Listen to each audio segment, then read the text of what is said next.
My cheating sent me an invite to rub his happiness in my face. He has no idea I just bought the estate where he's getting married. Hello everyone. Thank you for being here with me today. Before I begin my story, grab a warm cup of tea and get comfortable. I'd love to know what time of day you're watching this video. Please comment M for morning, A for afternoon, or E for evening. Now, let me take you into this story. I stood on the travertine terrace of my home, looking out over the infinity pool that seemed to spill directly into the California hills. The morning air smelled of jasmine and fresh-cut grass, a scent that always reminded me of how far I had come. My gardener, Manuel, gave me a polite wave from the rose bushes below, and I nodded back, sipping my espresso. It was a perfect, peaceful Tuesday. Until the mail arrived. I usually let my assistant, Sarah, handle the mail. She filtered out the bills, the solicitations, and the fan mail from young women who had read about my anonymous success in business journals. But today, Sarah was out sick, and the bundle of letters sat heavy on the marble kitchen island. One envelope stood out immediately. It wasn't just the size, oversized, rectangular, imposing, it was the texture. Heavy cream linen cardstock, the kind that costs $5 a unit. The return address was embossed in gold leaf, a pretentious script that was barely legible. R&T Sterling. My stomach did a slow, cold flip. Richard. It had been 5 years. 5 years since I had looked into his eyes. 5 years since I had heard his voice. I thought I had scrubbed him from my life completely, like red wine from a white carpet. But here he was, invading my sanctuary. I slid a letter opener under the wax seal, yes, he had actually used a wax seal, and pulled out the card. You are cordially invited to witness the union of Richard Sterling and Tiffany Banks. I let out a dry, humorless laugh that echoed in the empty kitchen. Tiffany. The girl who used to fetch his coffee and accidentally spill it on my paperwork. The girl who called me ma'am with a sickly sweet smile while she was sleeping with my husband in the office I paid for. The date was for this coming Saturday. 3 days away. But it was the handwritten note on the back of the RSVP card that made my blood run cold. Richard's handwriting hadn't changed. It was still jagged, aggressive, pressing so hard into the paper that you could feel the ridges on the other side. Meredith, thought you might want to see what true happiness looks like. You should come. I know things have been hard for you since the divorce. Consider this a night out on me. Try to dress nice. The audacity was breathtaking. He wasn't inviting me out of kindness. He wasn't extending an olive branch. He was summoning me to his coronation. He wanted to parade his 26-year-old trophy wife in front of the old, boring ex-wife. He imagined me living in a squalid apartment, wearing rags, bitter and broken. He wanted to see me look at his success with envy. He wanted to feed his ego with my pain. I was about to rip the card in half when my eyes drifted to the bottom line, the location of the ceremony. The Oak Haven Estate. Cape Cod, Massachusetts. My hand froze. The ripping sound died in my throat. I stared at those words, blinking rapidly, sure that I was hallucinating. Oak Haven. I turned around and looked at the stack of documents sitting on the other end of the island, the ones my lawyer, Brenda, had couriered over just 2 hours ago. The ink on my signature was barely dry. I walked over to the stack and flipped open the blue folder. The title deed lay on top. Owner of record, Meredith Morgan, via Blue Sky Holdings LLC. Property description, the Oak Haven Estate, inclusive of all grounds, structures, and existing commercial contracts. A strange sensation washed over me. It started as a bubble in my chest and worked its way up until I was laughing. Not the dry, bitter laugh from before, but a loud, genuine, belly-shaking laugh. Richard was getting married at my house. Well, technically, it was my newest investment property. I had bought the historic estate this morning from a distressed aristocratic family who needed liquid cash fast. It was a blind buy. I hadn't even visited the site recently, trusting Brenda's due diligence. The deal included taking over the existing event calendar. Richard didn't know. He couldn't know. I operated entirely through shell companies. To the world, Oakhaven had been sold to a faceless corporation.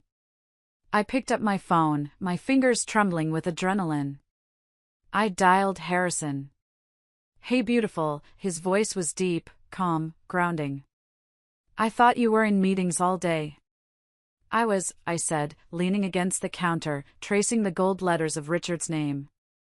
"But I just got an invitation to a wedding." "Oh? Who?" "My ex-husband. And his mistress." There was a silence on the line. "Meredith, throw it in the trash. You don't need that energy." "I can't throw it away, Harrison," I said, my voice dropping to a whisper. "He's holding the wedding at Oakhaven." "The estate you just bought?" Harrison asked, his voice sharpening. "The one we closed on at 9 a.m.? "The very same." "Does he know?" "He thinks I'm a destitute spinster," I said, looking at my reflection in the oven door. The woman staring back wasn't destitute. She was wearing a silk kimono, her skin glowing from expensive serums, her eyes sharp as diamonds. "He invited me to humiliate me, Harrison. He wants me to watch him live the high life in a venue he thinks is the pinnacle of luxury. He doesn't realize he's a guest in your living room," Harrison chuckled, a dark, rich sound. "So, what are we doing?" "Pack your tuxedo," I said. "The black velvet one. We're going to Cape Cod." "I love it when you get that tone in your voice," Harrison said. "The scary one." "I'm not scary," I smiled, looking at the invitation one last time. "I'm just a gracious host. And I think it's time I welcomed my guests." I hung up the phone. The air in the kitchen felt charged, electric.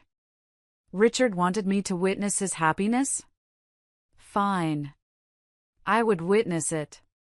But he was about to learn a very painful lesson about the difference between looking rich and being powerful.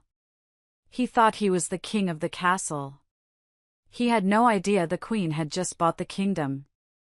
To understand why this moment tasted so sweet, you have to understand the bitterness I had swallowed for 15 years. You have to meet the old Meredith. 15 years ago, I wasn't a shark in the real estate market. I was a 27-year-old financial prodigy with a heart too big for her own good. I had graduated top of my class at Wharton. I had offers from Goldman Sachs, from hedge funds in Chicago. My professors told me I would be a CEO before I was 35. Then I met Richard.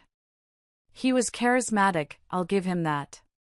He had a smile that made you feel like you were the only person in the room. He was a visionary, or so he claimed, with a billion-dollar idea for a logistics software company. The only problem was, he had no money, no credit, and no idea how to execute a business plan. "We can do this, Meredith," he had pleaded with me one rainy night in our cramped studio apartment. "I have the sales skills. You have the brains. If you help me, if you back me, we'll build an empire. You won't just be a wife, you'll be my partner. My queen." I was young. I was in love. And I was stupid. I turned down the job at Goldman Sachs. My mother, who was dying of cancer at the time, grabbed my hand from her hospital bed. "Meredith," she wheezed, her grip surprisingly strong. "Don't give up your light for him. He's a shadow. Shadows only exist when they steal light." "He loves me, Mom," I had argued. "We're building something." When she died a week later, she left me her vintage jewelry collection. It wasn't vast, but it included an emerald necklace from the 1920s and a set of diamond earrings that had been in our family for 3 generations. They were my safety net. My legacy. 2 months later, Richard came home pale and shaking. The bank had denied his business loan. He needed $50,000 to secure the server space for his software, or the whole company would fold before it began. I don't know what to do, he cried, actually putting his head in his hands. I'm a failure, Meredith. I looked at him, and my heart broke. I went to my closet. I took out the velvet box. I walked into the pawn shop downtown, the one with the bars on the windows. The broker, a greasy man with nicotine-stained fingers, offered me a fraction of what the emeralds were worth. Please, I begged, tears streaming down my face. It's my mother's. Can't you do better? Take it or leave it, lady. I took it.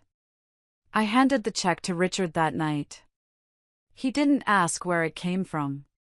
He just grabbed it, kissed me feverishly, and said, I swear to you, Meredith, I will buy you 10 necklaces to replace this. I swear. For the next decade, I was the invisible backbone of Sterling Logistics. I worked a day job as a bookkeeper to pay our mortgage, and then I came home and worked from 6 p.m. to 2 a.m. on Richard's company. I rewrote his disastrous contracts. I created the financial models that got him his series of funding. I coached him on what to say in board meetings. When he offended a major client with his arrogance, I was the one who called the client's wife, smoothed things over, and sent a gift basket, saving the account. I remember one night specifically. It was our 10th anniversary. I had made dinner. Richard didn't come home until midnight. Sorry, he said, loosening his tie, smelling of scotch and expensive cologne. Big meeting. We closed the deal. The Tokyo deal? I gasped. Richard, that's huge. That's the one I spent 3 weeks modeling. Yeah, he grinned. They loved me. They said I was a genius. We should celebrate, I said, reaching for the champagne. Actually, I'm tired, he brushed past me. And honestly, Meredith, don't make a big deal out of it. You just did some spreadsheets. I'm the one who closed it. I stood in the kitchen, holding the bottle, feeling a crack form in my chest. Just some spreadsheets. I was the reason he wasn't in jail for tax evasion. I was the reason his cash flow was positive. But to him, and to the world, I was just the supportive wife who stayed at home. He never gave me shares. He never gave me a title. It's for liability reasons, he lied. If we get sued, we need your assets to be separate. I believed him. I believed that my sacrifice was an investment in us. I didn't know that us was a temporary concept to him, something to be discarded as soon as he could afford an upgrade. The collapse of my life didn't happen in slow motion. It happened with the violence of a car crash. It was a Tuesday in November. I had gone to Richard's office to surprise him with lunch. I had just received news from my doctor that despite my age, my hormone levels were good, we could try for a baby one last time. I was so full of hope. The receptionist, a new girl named Sarah, wouldn't look me in the eye. Is he in? I asked. He's in a meeting, she stammered, shuffling papers nervously. With the new marketing director. I knew the schedule. There was no meeting.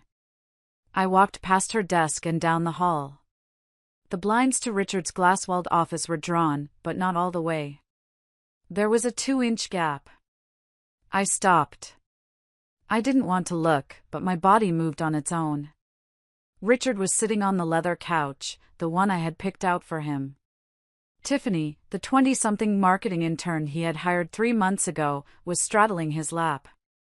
Her head was thrown back, laughing at something he whispered. His hands were wandering over her with a familiarity that made bile rise in my throat. He looked at her with a hunger he hadn't shown me in years. But worse than the lust was the look of adoration. He looked proud to be with her. I didn't burst in. I didn't scream. The shock paralyzed me. I turned around, walked out of the building, and vomited in the decorative planter by the parking garage. When he came home that night, I was sitting at the kitchen table, the lunch I had bought him cold and untouched in the trash. "We need to talk," I said. He didn't look surprised. He looked relieved. He tossed his briefcase on the counter and sighed, as if I were the inconvenience. "I know," he said. "I was going to do this next week, but since you're already in a mood, I want a divorce." "You're sleeping with Tiffany," I stated, my voice trembling. "Tiffany is just a symptom, Meredith," he said cruelly. "The problem is you. You've become stagnant. You're depressed. You're old-fashioned.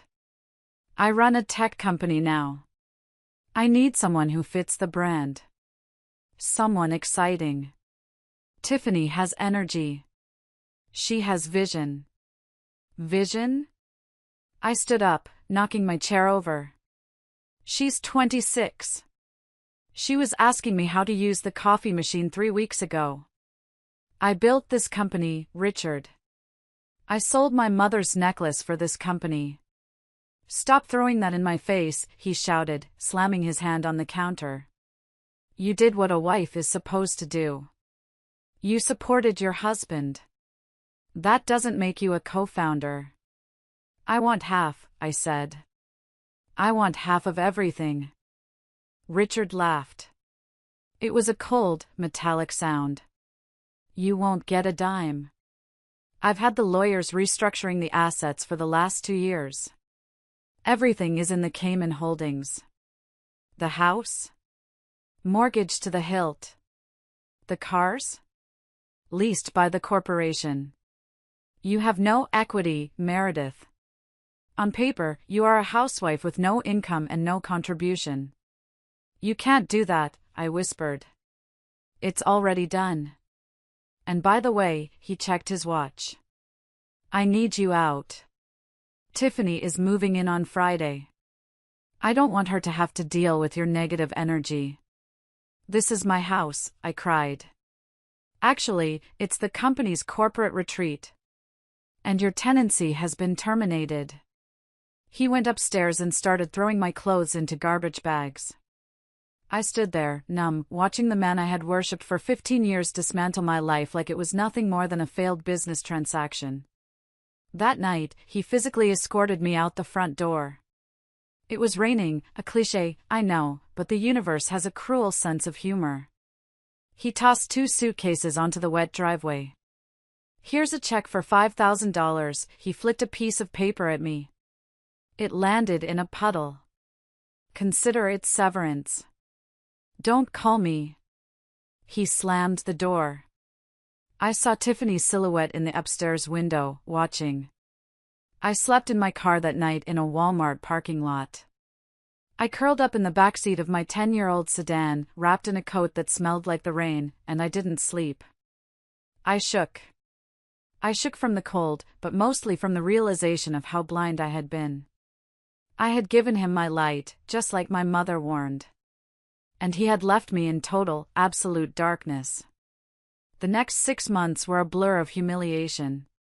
I tried to hire lawyers, but Richard was right. He had hidden the money too well. 3 different attorneys told me that fighting him would cost more than I could ever recover. "He's buried the assets in shell companies," one told me. "Without a forensic accountant, which costs $500 an hour, we can't prove anything." I had no money for a forensic accountant. I barely had money for food. I moved into a studio apartment in a neighborhood where police sirens were the nightly lullaby. The walls were paper thin, and the carpet smelled of stale beer. I couldn't get a job in finance. Richard had blacklisted me. He told everyone in our social circle that I had suffered a mental breakdown and embezzled money, a lie so bold that people believed it. Friends I had known for decades stopped returning my calls. I was radioactive. I took a job as a night auditor at a cheap motel by the highway. It was the only place that didn't ask for references. Every night from 11 p.m. to 7 a.m., I sat behind a plexiglass barrier, checking in truckers and people who paid in cash for hourly rates. I wore a polyester uniform that scratched my skin. Depression hit me like a physical weight.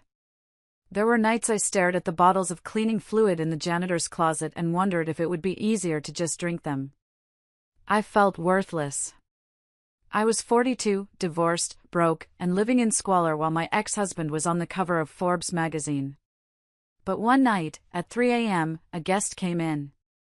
He was an old man, looking disheveled, carrying a box of books. He couldn't pay for his room. "I have no cash," he said, his hands shaking. "But I have these books. Rare ones. Real estate law. Investment strategies." I paid for his room out of my own pocket. I don't know why. Maybe because I saw my own desperation in his eyes. He left the box of books on the counter. Out of boredom, I started reading one. Distressed Asset Management and Foreclosure Loopholes. It was dry, dense, and boring. But as I read, something flickered in my brain. My old self, the Wharton graduate, the financial wizard, woke up. I realized I understood this. I understood the language of debt, of liens, of leverage. I read all night. By dawn, I had finished 3 books. I started looking at the world differently. I wasn't just broke, I was a distressed asset myself. And distressed assets could be turned around. I started scouring the local paper for foreclosure listings. I found a small, fire-damaged condo 2 blocks from my terrible apartment. The owner was an elderly woman who had moved to a nursing home, and her kids were letting the place rot. The bank was about to seize it. I had $4,000 left of the severance money Richard gave me. It wasn't enough to buy a door, let alone a house. But I had knowledge now. I put on my one remaining good suit, a gray Armani I had saved from the trash bags. I tracked down the owner's son. I met him at a diner. He looked exhausted. "I can't pay you for the house," I told him straight up.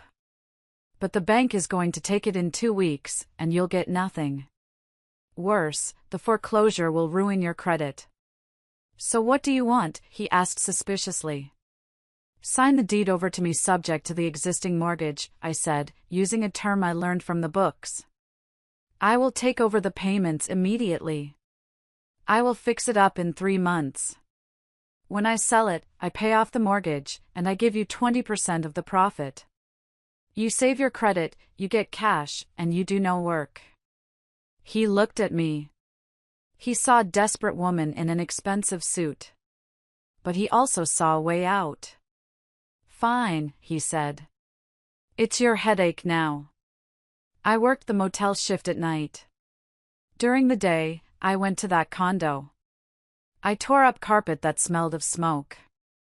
I scrubbed walls until my fingers bled. I learned to spackle from YouTube videos. I slept on the floor of the condo because it was cleaner than my apartment. I poured all my rage into that renovation. Every tile I laid was a curse word directed at Richard. Every wall I painted was me covering up the memory of his betrayal.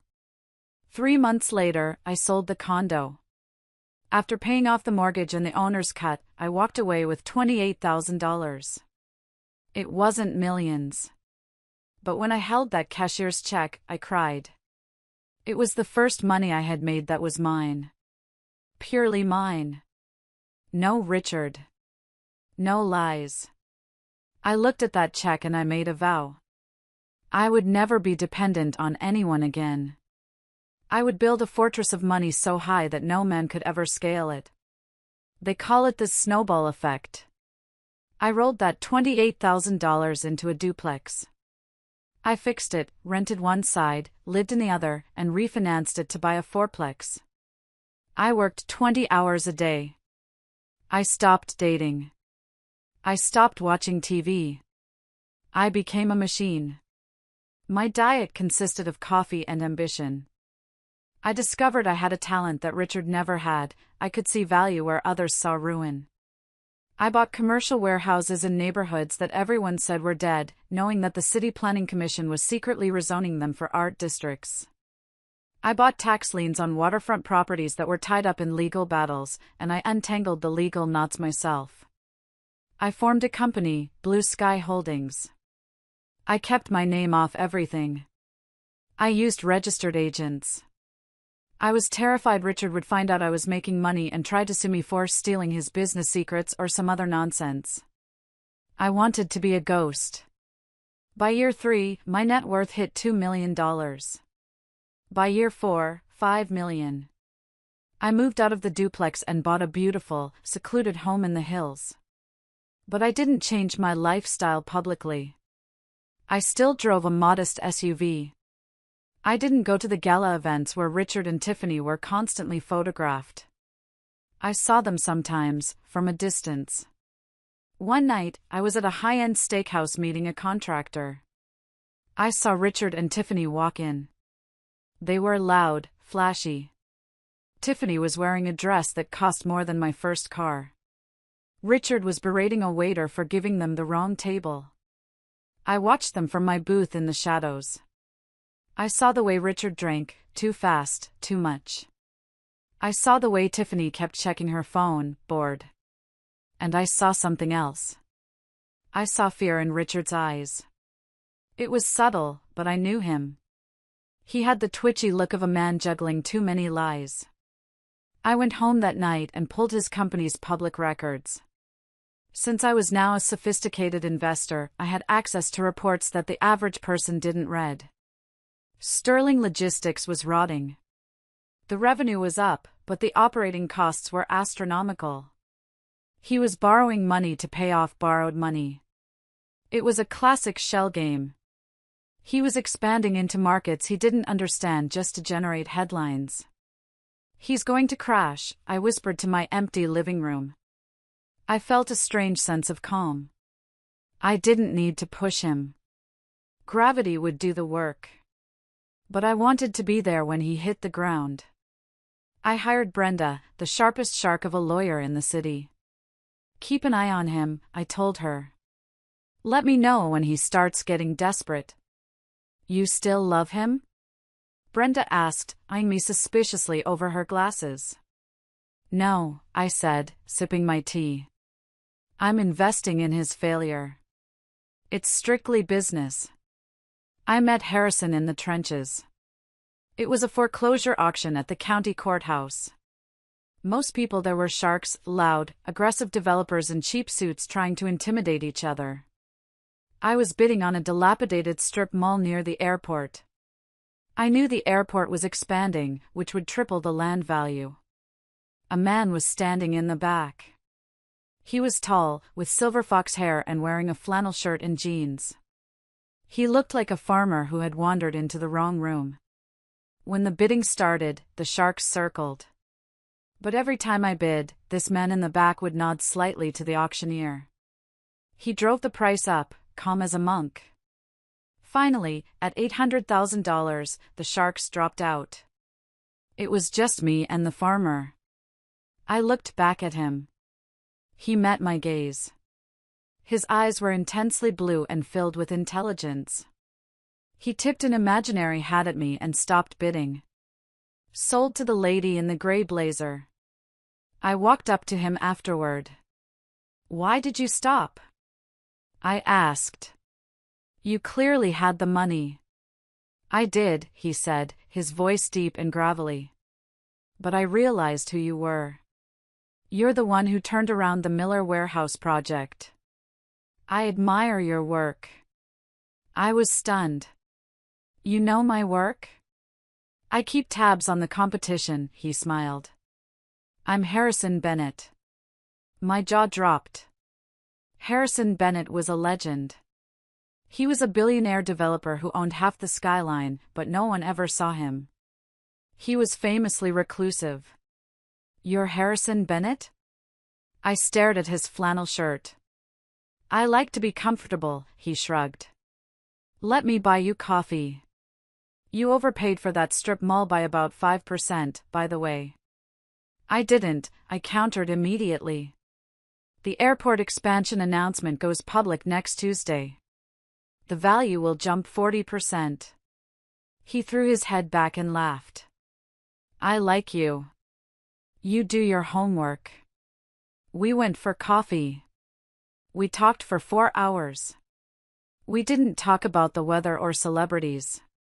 We talked about zoning laws, interest rates, and the ethical implications of gentrification. It was the most romantic conversation of my life. Harrison was a widower. He had lost his wife 10 years ago and had thrown himself into work to cope. He understood pain. He understood the need to build walls. You wear your armor well, Meredith, he told me on our third date. But you don't need it with me. It took me a year to let him in. I was so damaged by Richard that I flinched every time Harrison was nice to me. I kept waiting for the manipulation. I kept waiting for him to ask for money, or credit, or my soul. But he never did. He was independently whole.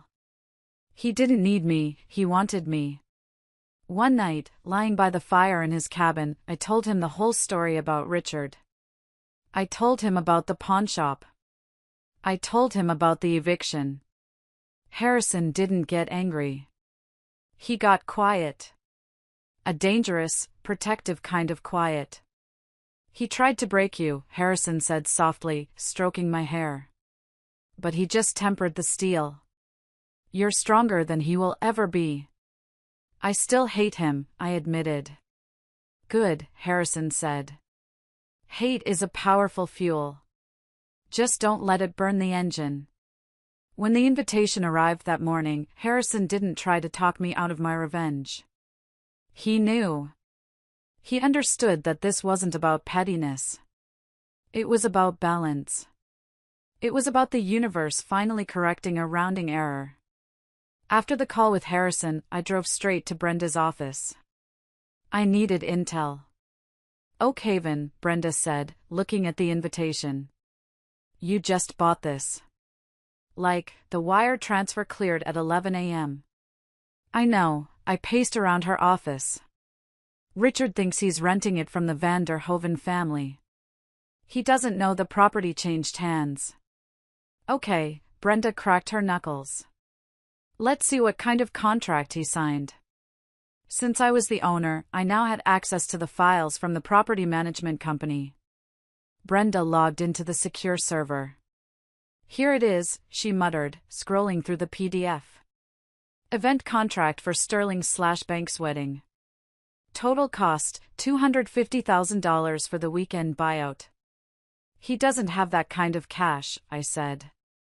I saw his liquidity report last month. You're right. Look at the payment schedule. Brenda pointed to the screen. He paid a non-refundable deposit of $50,000. The remaining $200,000 is due 48 hours before the event. That's tomorrow at 5 p.m., I checked my watch. But wait, there's an addendum, Brenda frowned. This is interesting. He requested a payment extension. He claimed he's waiting for an international wire transfer. The old owners, the Van der Hovens, were desperate for cash, so they agreed to let him pay the final balance on the morning of the wedding. Why would they do that? Because he offered collateral. Brenda clicked open a scanned document. Look at this. I leaned in. My breath hitched. It was a lien. A voluntary lien against his house, the house he had kicked me out of. He mortgaged the house for the wedding? I asked, stunned. He's gambling, Brenda said. He's betting that he'll close some big investor at the wedding to pay off the venue fee. It's a Ponzi move. He's using the wedding to look rich so he can get money to pay for the wedding. He's putting Tiffany and himself on the street for a party, I whispered. The level of delusion was terrifying. And here's the best part, Brenda grinned, showing her teeth. The contract has a change of ownership clause. It says that if the property is sold, the new owner has the right to review and renegotiate terms if the client is in default of any payment schedule. Since he missed the original 48-hour deadline and asked for an extension, he is technically in default. Meaning? Meaning you can demand the full payment immediately. or cancel the event. No, I said instantly. I don't want to cancel. I want him to have the wedding. You want him to have the wedding? Brenda looked confused. I want him to have the ceremony, I corrected. I want him to stand up there, say his vows, think he's won. And then I want to pull the rug out. You're diabolical, Brenda laughed. I love it. But Meredith, there's more. While digging into his financials to check the house lien, I found something else. The debt on his company? Sterling Logistics? Yeah. The primary lender is First City Bank. They've categorized his loan as toxic. They are looking to sell the debt to a collection agency for pennies on the dollar just to get it off their books. I looked at Brenda. A light bulb exploded in my head. How much is the debt? $4 million. But the bank would probably take $2 million cash just to walk away. I looked at my bank account app on my phone. I had the liquidity. It was a lot of money, a huge chunk of my war chest. But if I bought the debt? If I buy the debt, I said slowly, I become his primary creditor. I would own his company. I could force a liquidation. You could taking everything, Brenda confirmed. His desks, his computers, his car, his patents. You would own him. I stood up. Get the bank on the phone. I want to buy a bad loan. The meeting at First City Bank the next morning was tense. I walked in wearing a black power suit, flanked by Harrison and Brenda. The bank executive, Mr. Henderson, looked sweaty. He clearly knew Sterling Logistics was a sinking ship and was shocked anyone wanted to buy a ticket on the Titanic. Ms. Morgan, he said, wiping his forehead. You understand that this debt is non-performing? Mr. Sterling hasn't made a full interest payment in 3 months. You are buying a liability. I am aware, I said coolly. I see value in the underlying assets. What assets? Henderson scoffed. The software is outdated. The asset, I said, looking him in the eye, is the satisfaction of foreclosure. Harrison squeezed my hand under the table. He knew I was risking a lot. $2 million was real money. If I couldn't liquidate Richard's assets fast enough, I could lose a fortune. Are you sure? Harrison whispered. I've never been more sure, I whispered back. I signed the papers. The wire transfer was initiated. Ping. My phone buzzed. The notification from my bank. Transaction complete. I now owned Richard Sterling. I owned his debt. I owned his wedding venue. I owned the roof over his head. We walked out of the bank into the blinding sunlight. I felt lighter than air. We have 24 hours until the wedding, Brenda checked her watch. What's the play?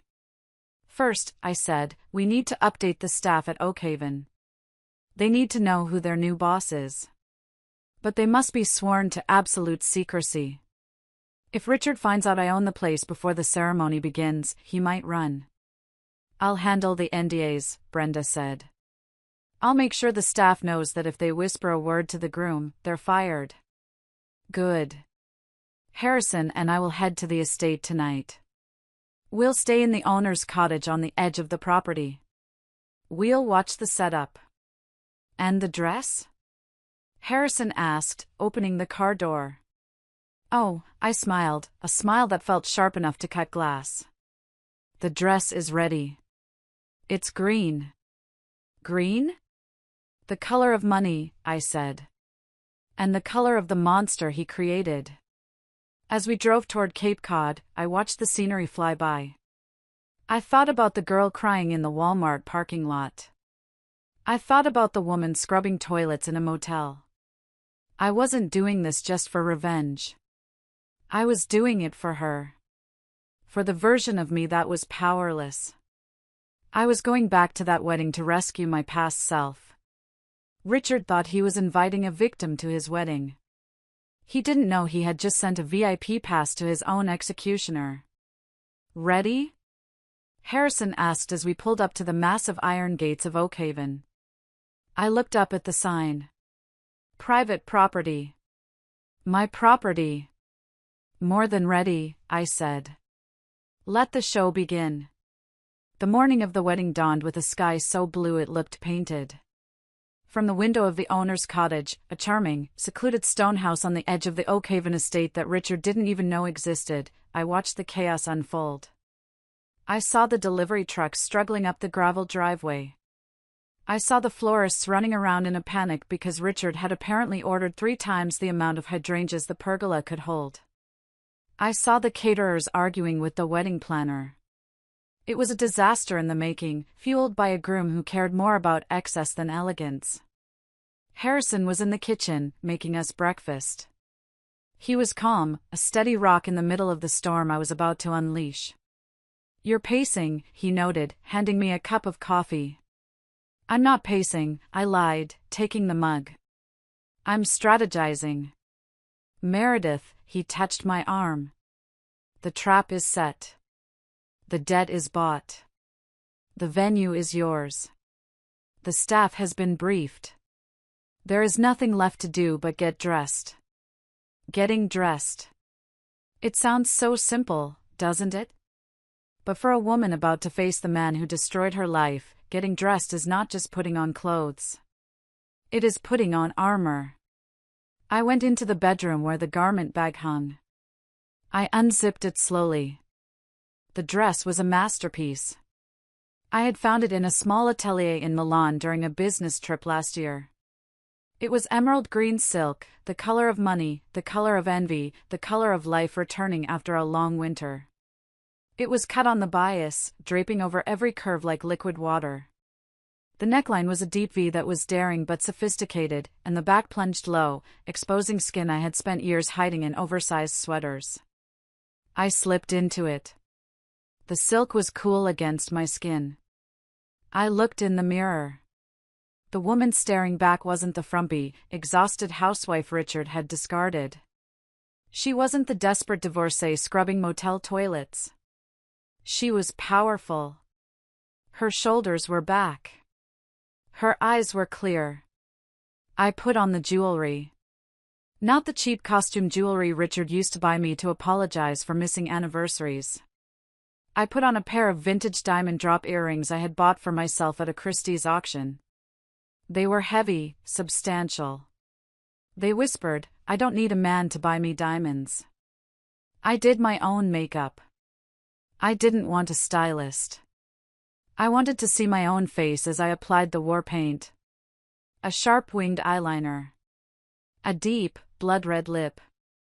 When I walked out into the living room, Harrison stopped mid-sip of his coffee.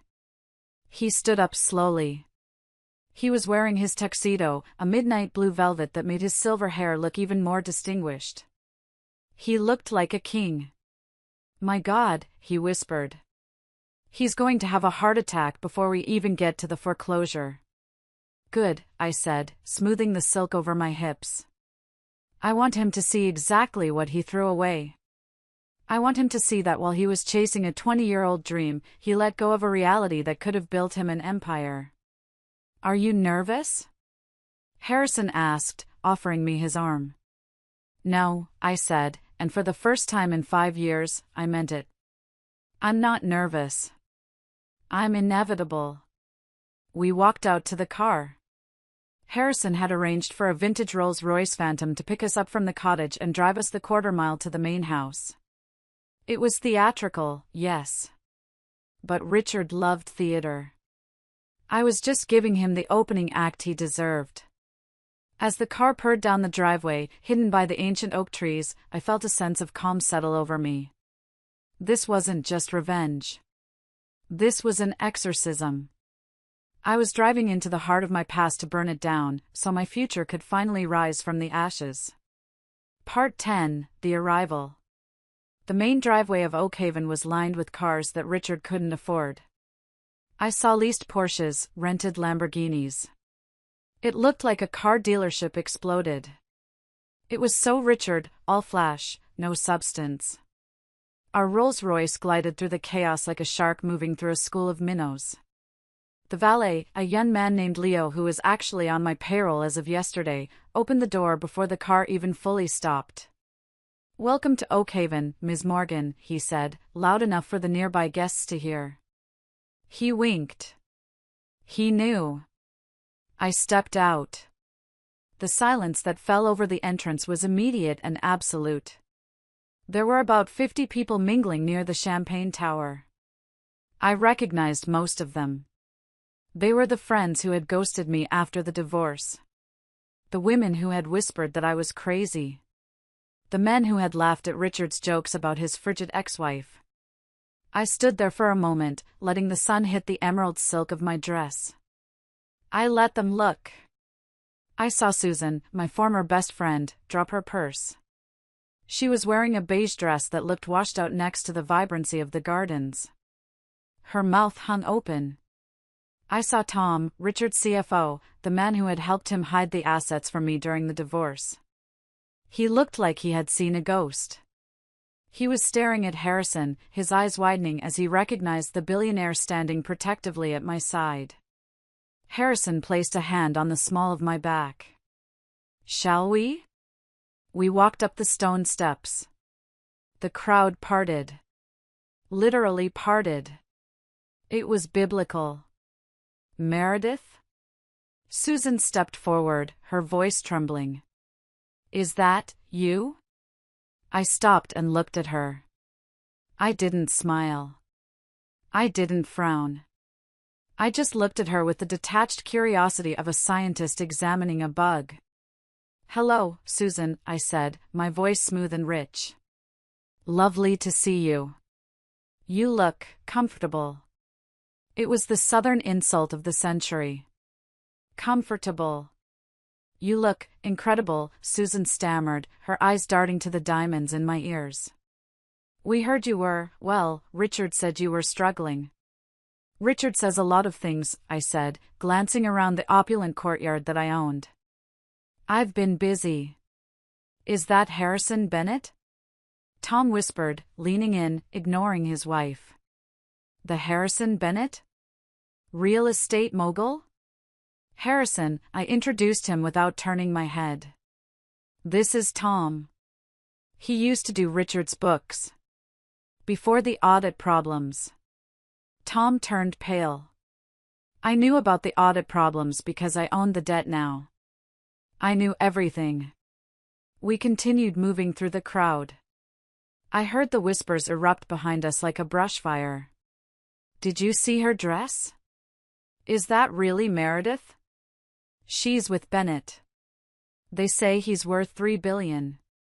I thought she was working at a motel." I drank it in. Every whisper was a deposit in my emotional bank account. The venue was decorated to within an inch of its life. White roses everywhere. Crystal chandeliers hanging from the trees. It was beautiful, I had to admit. But it felt hollow. It felt like a movie set, pretty from the front, but held together with plywood and debt in the back. We made our way to the terrace where the ceremony seating was arranged. I didn't look for a seat in the back, as Richard had suggested. I walked straight to the front row, the side traditionally reserved for the groom's family. There was a beautifully printed card on the seat, reserved for Sterling family. I picked up the card, looked at it, and handed it to a passing waiter. "I'll be sitting here," I said. "But ma'am," the waiter started, then he looked at me. He saw the way I held myself. He saw the owner's authority in my eyes, even if he didn't know the official title yet. "Of course, ma'am. Can I get you a glass of champagne?" "Two," Harrison said, sitting down next to me. "And keep the bottle nearby." I sat down in the front row, crossing my legs, the emerald silk creating a splash of color against the white chairs.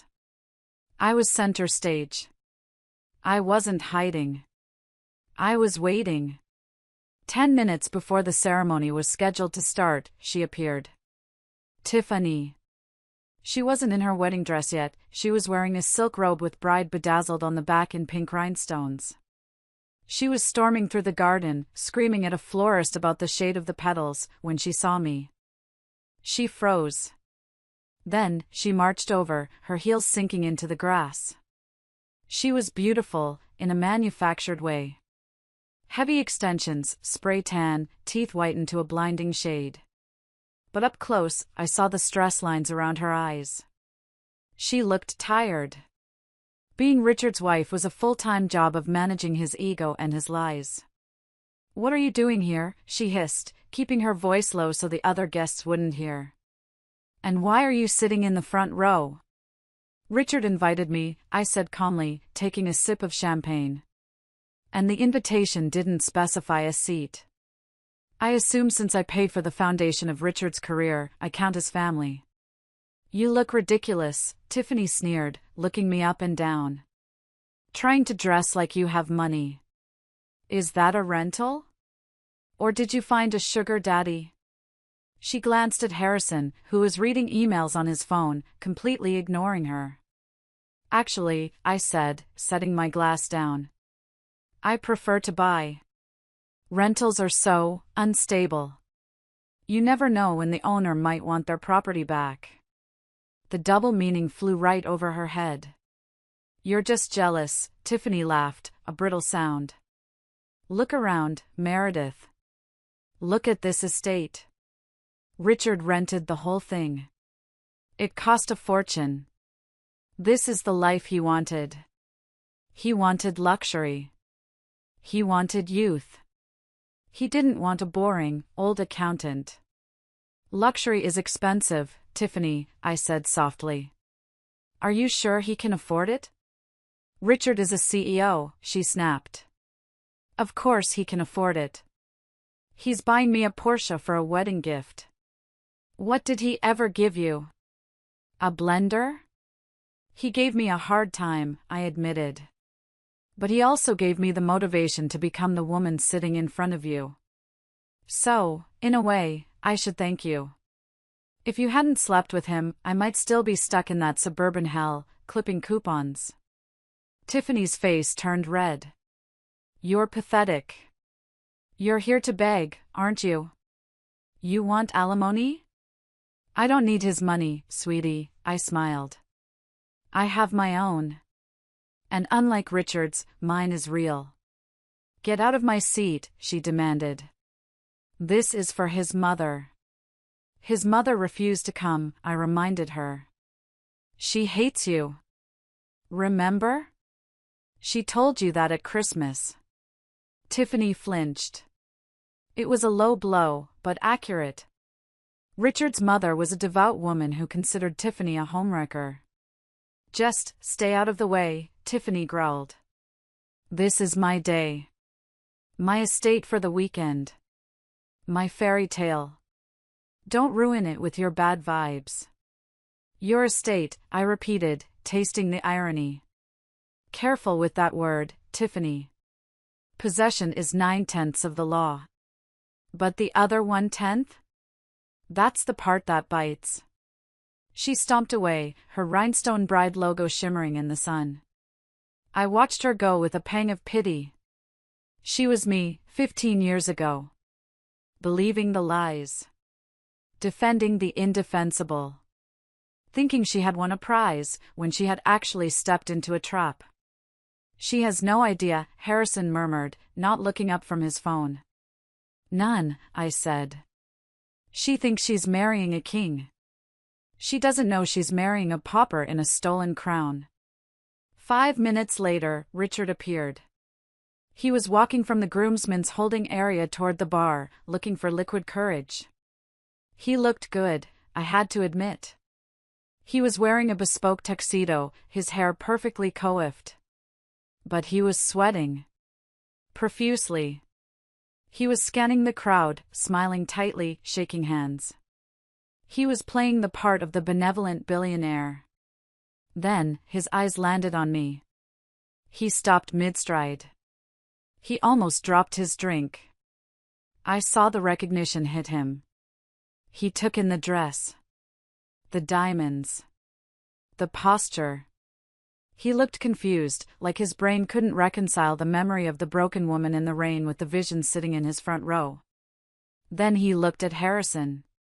I saw the blood drain from his face. Richard was in tech and logistics, but he knew who Harrison Bennett was. Everyone in business knew who Harrison Bennett was. Harrison was the money man. The guy you went to when the bank said no. The guy who could buy and sell Richard's company 10 times over before breakfast. Richard abandoned his path to the bar and beelined for us. He forgot about his guests. He forgot about his bride. He smelled money. Meredith, he said, breathless, coming up to our seats. You came. You invited me, Richard, I said, looking up at him through my lashes. I wouldn't miss it. And you brought company. He turned to Harrison, extending a sweaty hand. Mr. Bennett. I can't believe it. Richard Sterling. Sterling Logistics. It's an honor, sir. A true honor. Harrison looked at the hand, then looked at Richard's face. He didn't move. I'm here as Meredith's guest, Harrison said coolly. We're not here to talk business, Richard. We're here to watch you commit.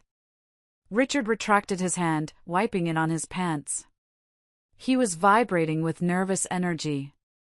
He was trying to figure out the angle. Why was his ex-wife with a billionaire? Was I a secretary?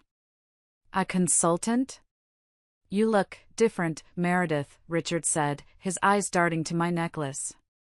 He recognized the quality. Did you get a new job? I did, I said. I'm in asset management now. Asset management? Really? That's cute.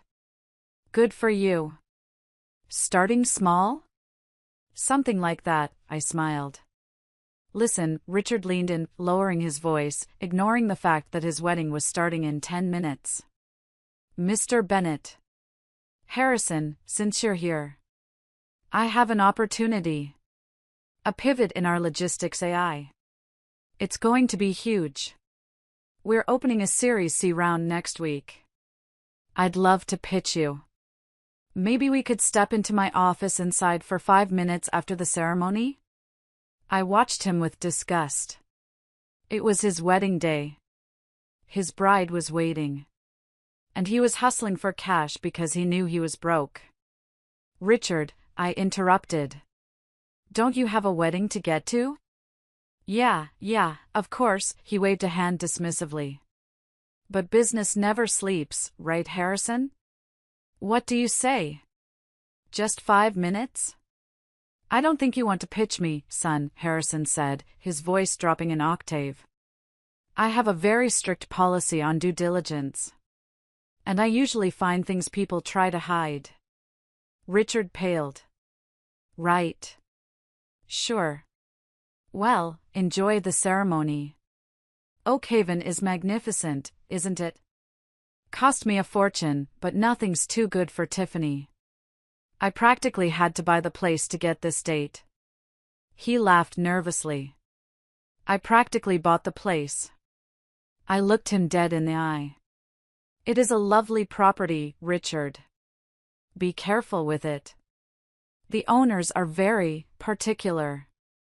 Oh, I have the owners in my pocket, he winked, regaining his bravado. They love me. He walked away, adjusting his bow tie, thinking he had just made a connection. He thought he was charming Harrison. He didn't realize he was a mouse dancing in front of 2 cobras. He's desperate, Harrison noted. He smells like fear and cheap cologne. He's trying to find a lifeline, I said. He thinks you're a life raft. He doesn't know you're the anchor. The music started. The bridal march began. It was time for the show. The ceremony was a spectacle of narcissism. Tiffany walked down the aisle to a pop song played by a string quartet. She looked beautiful, but her smile was tight. As she passed me, she glared. I raised my glass slightly in a silent toast. Richard stood at the altar, sweating through his custom suit. He kept glancing at Harrison, not his bride. He was mentally calculating how much money he could extract from my boyfriend. The officiant began to speak about trust, honesty, and building a foundation together. I had to bite the inside of my cheek to keep from laughing. Trust? Honesty? Richard had lied about his assets, his fidelity, and his solvency. The entire wedding was a lie. The flowers were likely on credit. The champagne was probably billed to a company account that was already overdrawn. When it came time for the vows, Richard pulled out a piece of paper. Tiffany, he said, his voice projecting for the cameras. He had hired a videography crew, of course. You are my muse. You are the fresh start I needed. Before you, my life was gray. It was monochrome. You brought color. You brought success. I promised to give you the world, because you deserve nothing less than a kingdom. He was rewriting history again. Erasing me. Calling our 15 years gray. I felt a hand squeeze mine. Harrison. He knew. He knew that gray life was the life where I worked 2 jobs so Richard could eat. Then it was Tiffany's turn. Richard, she choked up, tears ruining her spray tan. You are the most successful, powerful man I know. You saved me from a boring life. I promise to stand by your side as we conquer the world. I promise to be the wife a CEO needs. The irony was thick enough to cut with a knife. She was promising to be a CEO's wife, unaware that the CEO was about to be unemployed. She was marrying a title, not a man. If anyone here has any reason why these two should not be joined, the officiant asked, speak now or forever hold your peace. The silence stretched. I saw Richard tense up. He looked at me. For a split second, I saw terror in his eyes. He thought I was going to stand up and scream about the affair. He thought I was going to make a scene about the past. I didn't move. I sat perfectly still, a serene smile on my face. Oh no, Richard, I thought. I'm not going to stop the wedding. I need you to be married. I need you to be legally bound to each other so that when the ship sinks, you both go down together. He exhaled, visibly relieved. I now pronounce you husband and wife. They kissed. The guests cheered. Petals were thrown. Richard grabbed Tiffany's hand and marched back down the aisle, pumping his fist in the air like he had just won the Super Bowl. As he passed me, he winked. A cocky, arrogant wink that said, I won. I got the girl, the money, and the venue. I watched his back as he walked away. Enjoy the walk, Richard, I whispered. It's a long way down from here.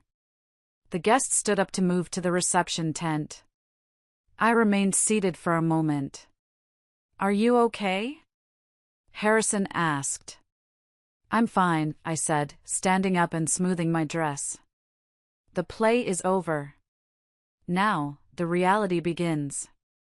We moved toward the massive white tent set up on the great lawn. Inside, tables were set with crystal and silver. It was a dinner for 200 people. At $300 a plate, by my estimation. I walked to the table chart. I wasn't on it. Of course not. I was a last-minute addition. But the maitre d', my employee, was waiting. Ms. Morgan, he whispered. We've set a private table for you and Mr. Bennett. Center stage. Right in front of the head table. Perfect, I said. We sat down. The dinner service began. The wine flowed. Richard and Tiffany sat at the head table on a raised platform, looking like royalty. Richard was already drunk, laughing too loudly, his hand constantly on Tiffany's thigh. I watched him. I waited. According to the contract Brenda had uncovered, the final payment for the catering and the venue balance was due upon the commencement of the dinner service. I looked at my watch. 7 p.m. I saw the catering manager, a stern woman named Mrs. Higgins, walk up to the head table. She held a credit card machine. It was time. The music was loud, a jazz band playing upbeat covers, so most people didn't notice Mrs. Higgins approaching Richard.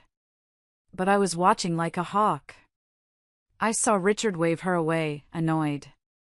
Not now, I could read his lips. Mrs. Higgins didn't move.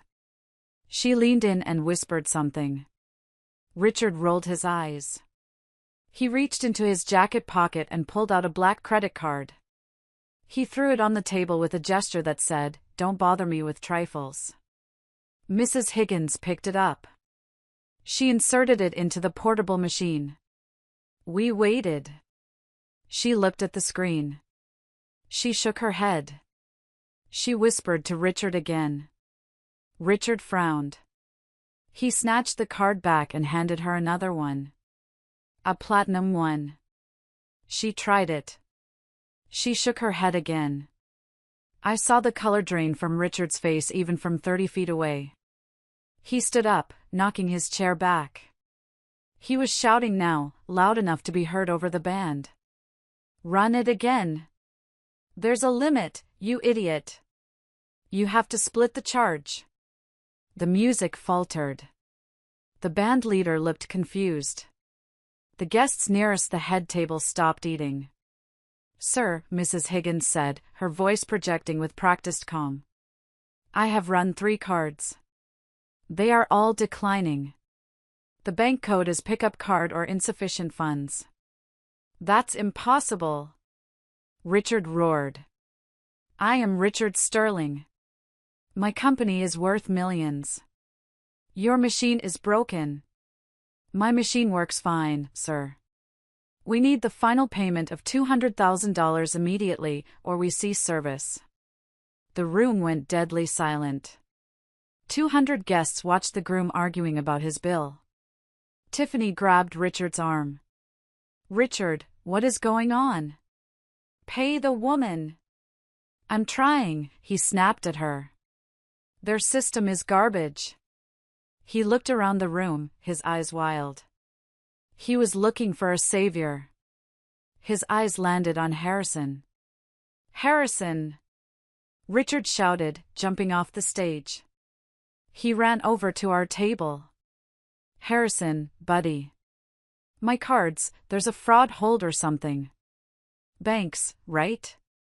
Nightmare. Could you cover this? Just for tonight? I'll wire you the money first thing Monday with interest. Double interest." The audacity was staggering. He was asking my boyfriend to pay for his wedding to his mistress. Harrison slowly cut a piece of steak and put it in his mouth. He chewed deliberately. "I don't think so, Richard," Harrison said calmly. "Please." Richard was sweating, desperation pouring off him. "It's humiliating. Everyone is watching." "Yes," I spoke up, sipping my wine. "They are." Richard turned to me. "Meredith, do you still have that savings account? The joint one? Help me out here. For old time's sake. Don't let them ruin my wedding." "I don't have a joint account with you, Richard," I said. "You emptied it 5 years ago. Remember? I'll buy this place." Richard screamed at Mrs. Higgins, spinning around. "I'll buy this whole damn estate and fire every one of you. Do you know who I am?"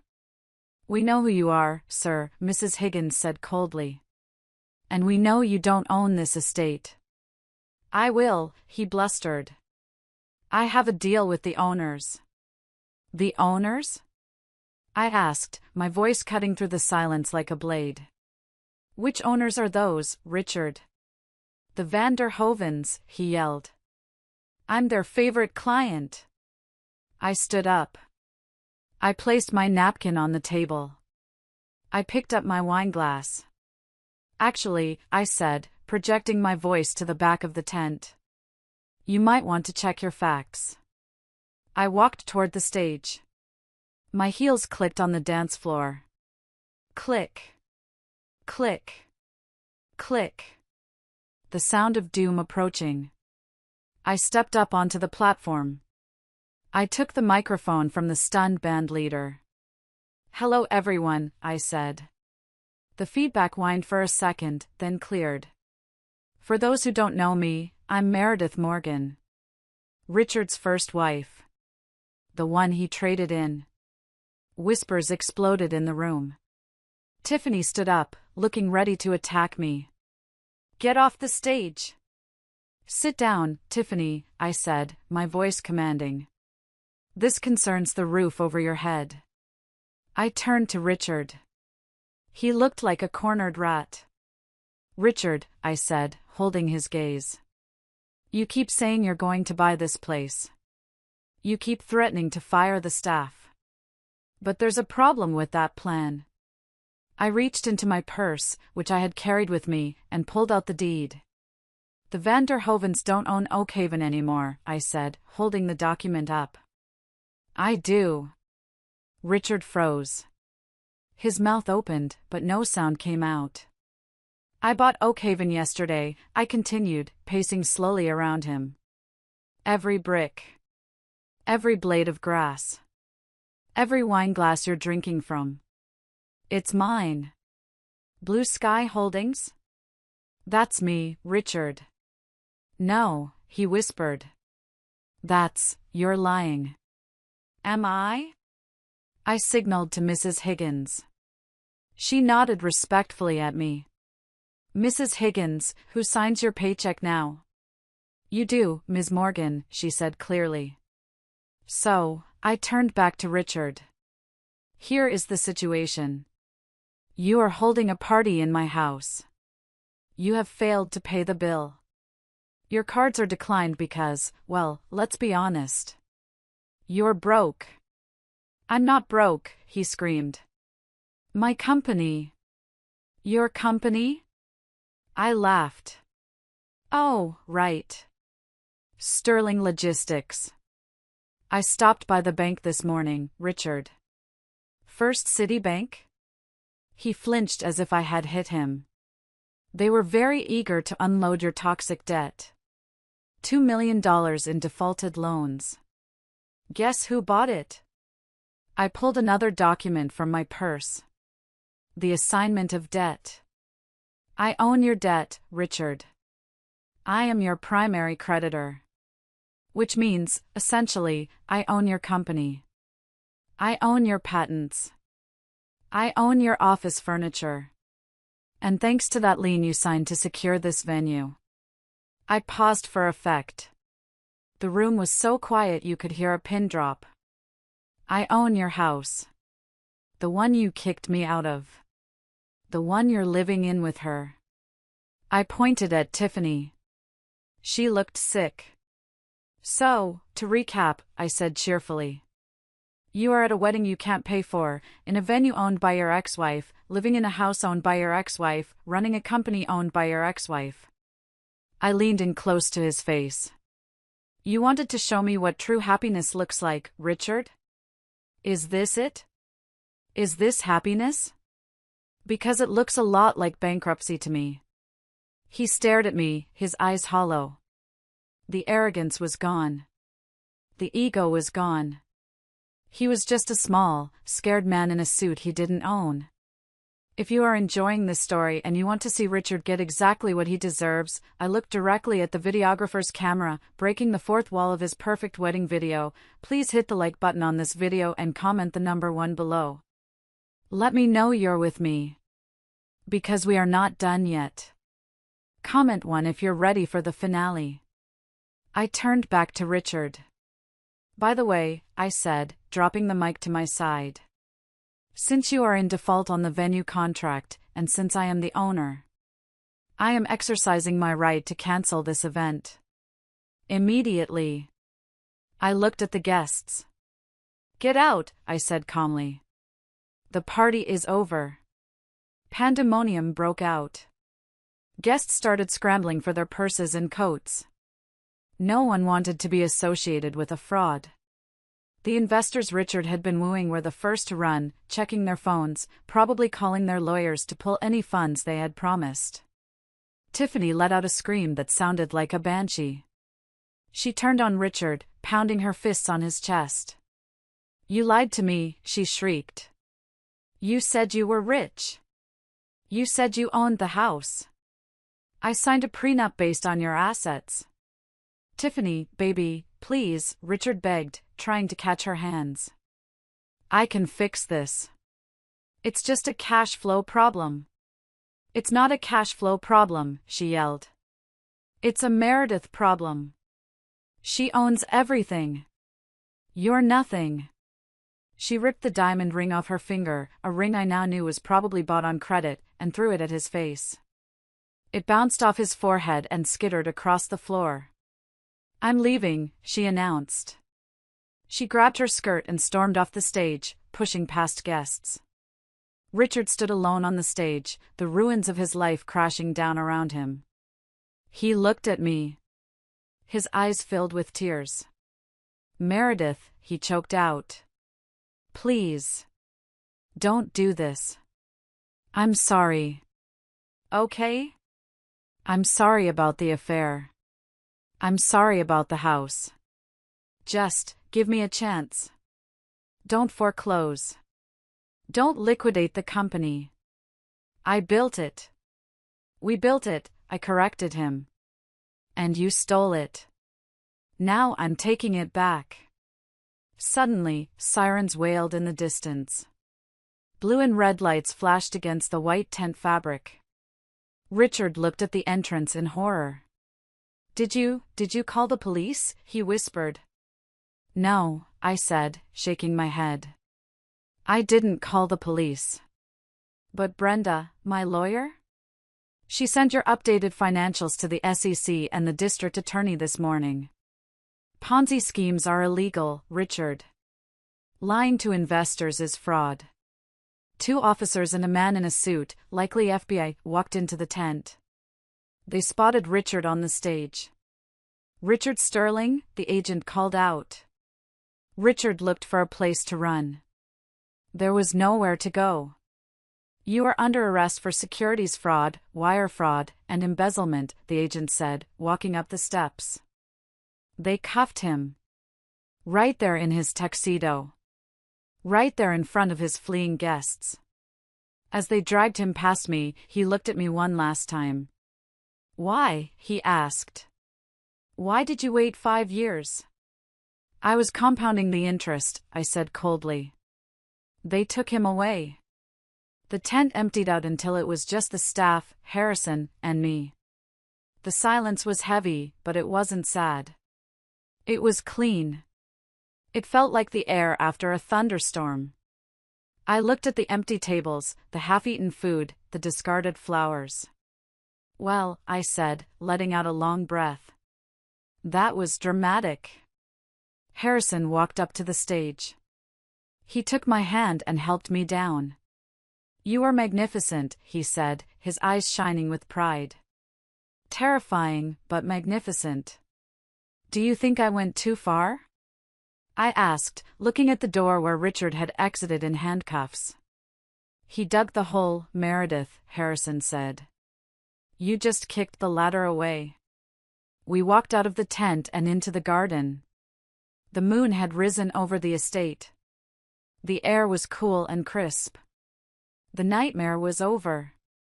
Richard couldn't hurt me anymore. He couldn't mock me. He was gone. I felt a sudden lightness, like a physical weight had been lifted from my shoulders. The anger that had fueled me for 5 years was evaporating, leaving space for something else. "So," Harrison said, stopping by the fountain. "You own a wedding venue now." "I do," I laughed. "It's a good investment. Provided the grooms actually pay their bills." "It's a beautiful spot," Harrison looked around. "Ideally suited for a wedding. It would be a shame to waste the reservation." I looked at him. He was standing in the moonlight, looking handsome and solid and real. He wasn't a project. He wasn't a fixer-upper. He was a partner. What are you saying? I asked, my heart starting to beat faster. Harrison reached into his pocket. He didn't pull out a flashy box. He pulled out a simple, velvet pouch. He got down on one knee. Meredith, he said. I've watched you rebuild yourself from ash. I've watched you fight for your dignity. I've watched you become the most formidable woman I know. I don't want to save you. You don't need saving. I want to stand next to you while you conquer the world. He opened the pouch. Inside was a ring. It wasn't a massive, gaudy diamond like Tiffany's. It was a sapphire, deep, blue, and solid. Surrounded by diamonds. It was classy. It was timeless. Will you marry me? He asked. And I promise, I'll pay for the venue. I laughed, tears finally spilling over. Not tears of sadness, but tears of relief. Yes, I whispered. Yes, Harrison. I will. He stood up and kissed me. It wasn't a showy kiss for an audience. It was a kiss for us. We danced there in the moonlight, to the sound of the crickets, on the estate that I owned, wearing the ring of a man who truly loved me. I had reclaimed my past, and in doing so, I had secured my future. It has been 1 year since the wedding from hell, as the local papers called it. A lot has changed. Richard is currently serving a 5-year sentence in a minimum security prison for fraud. He calls me sometimes, asking for money for the commissary. I don't answer. Sterling Logistics was liquidated. I stripped it for parts. I sold the patents to a competitor for a healthy profit, paid off the legitimate creditors, and kept the rest. I foreclosed on the house. I didn't keep it. It had too many bad memories. I bulldozed it. Literally. I hired a crew and watched them knock it down. I sold the land to a family who built a playground there. It felt like a cleansing. As for Tiffany, she learned the hard way that being a trophy wife requires a trophy winner. Without Richard's money, she had no skills and no degree. The last I heard, she was working as a hostess at a chain restaurant in Ohio, living with her parents. She tried to sue me, but Brenda laughed her out of court in 10 minutes. Harrison and I got married 6 months ago. We didn't do it at Oakhaven. We eloped to Italy, just the two of us. No cameras. No drama. Just love. I kept Oakhaven, though. I turned it into a retreat center for women, specifically for women who are rebuilding their lives after divorce or financial abuse. We teach them financial literacy, real estate investing, and legal self-defense. I call it the Phoenix Project. Every time I walk through the gates, I remember the night I took my power back. I remember the look on Richard's face when he realized he had underestimated me. To everyone listening to this story, especially the women who feel like they are drowning, who feel like they are too old, or too broken, or too late. You are not expired. You are not invisible. And you are not done. Take your pain and turn it into power. Take your grief and turn it into gold. Don't just survive your enemies. Outgrow them. Out-earn them. And if they invite you to their wedding to humiliate you? Go. But make sure you own the venue first. Thank you for listening to my story. If you enjoyed this ride, please like, subscribe, and share this video with a friend who needs a reminder of her own strength. You never know who is planning their comeback right now. Until next time, stay strong and stay wealthy. As the story comes to a close, it leaves us with a powerful reminder: resilience is not just about surviving, it's about thriving.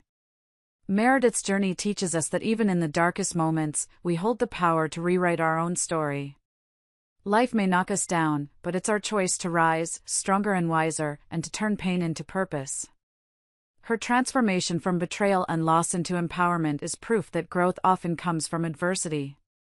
Beyond the revenge and justice, this story highlights the importance of self-worth and the courage to reclaim it.